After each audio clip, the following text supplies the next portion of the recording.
സംസ്ഥാനത്തിന് ജനങ്ങൾക്ക് ലഭ്യമാക്കുന്നവരെ കണ്ടെത്തി അവർക്ക് പ്രത്യേക അവാർഡ് കൊടുക്കുന്ന ഒരു സ്കീം കഴിഞ്ഞ വർഷം മുതൽ ആരംഭിച്ചിട്ടുള്ളതാണ്. അതിൽ ഈ വർഷം അതിന് അർഹരായിട്ടുള്ളവർ വനം വകുപ്പിന്റെ പറമ്പിക്കുളം വികസന ഏജൻസി, പാലക്കാട് ജില്ലാ women's police cell, Attingal municipality, Kasaragod ജില്ലാ ഭരണകൂടം, ഇവർ നാലും ഏറ്റവും നല്ല നിലയിലുള്ള പ്രവർത്തനങ്ങൾ അവർ നടത്തുന്നത് കണ്ടെത്തി ശ്രീ ജോസ് റിയക്കിന്റെ നേതൃത്വത്തിൽ അത് വിലയിരുത്തി അതിന് അവാർഡ് കൊടുത്തിരിക്കുകയാണ്.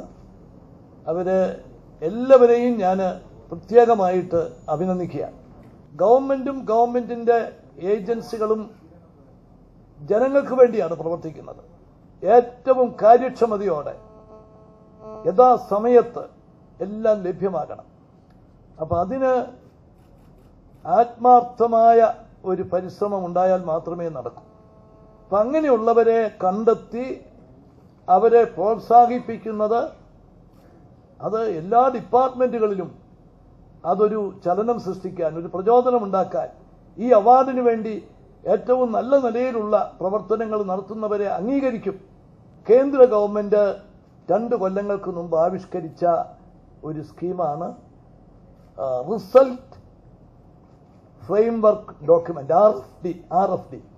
പ്രധാനമന്ത്രിയുടെ സെക്രട്ടേറിയറ്റുമായിട്ട് ബന്ധപ്പെട്ട് പ്രവർത്തനം ആരംഭിച്ചു. അവരുടെ എന്താണെന്ന് ചോദിച്ചാൽ ഗവൺമെന്റ് ഡിപ്പാർട്ട്മെന്റുകളുടെ പ്രവർത്തനങ്ങളുടെ കാര്യക്ഷമത അത് പരീക്ഷിക്കുക, അത് അളന്നു നോക്കുക, അളവുകോൽ, അതിന് ചില വ്യവസ്ഥകളൊക്കെ വെച്ചിട്ടുണ്ട്. അത് സംബന്ധിച്ച് പ്രധാനമന്ത്രിയുടെ സെക്രട്ടേറിയറ്റിൽ നിന്ന് കത്ത് കിട്ടിയ ഉടനെ ആദ്യമായി റെസ്പോണ്ട് ചെയ്തത് നമ്മുടെ സംസ്ഥാനമാണ്. ഇന്ത്യയിൽ ആദ്യമായി നടപ്പിലാക്കിയത് നമ്മളാണ്.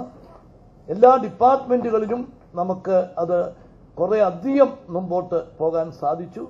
ഇന്ന് ആ കാര്യങ്ങളിൽ കേന്ദ്ര ഗവൺമെന്റ് വളരെ സന്തുഷ്ടരാണ്. ഈ RFDയുടെ കാര്യത്തിൽ നമ്മൾ വളരെ കൂടുതൽ മുമ്പോട്ട് പോയിരിക്കുന്നു. ചില ഡിപ്പാർട്ട്മെന്റുകളൊക്കെ വളരെ നല്ല നിലയിൽ അത് പ്രാവർത്തികമാക്കിയിട്ടുണ്ട്.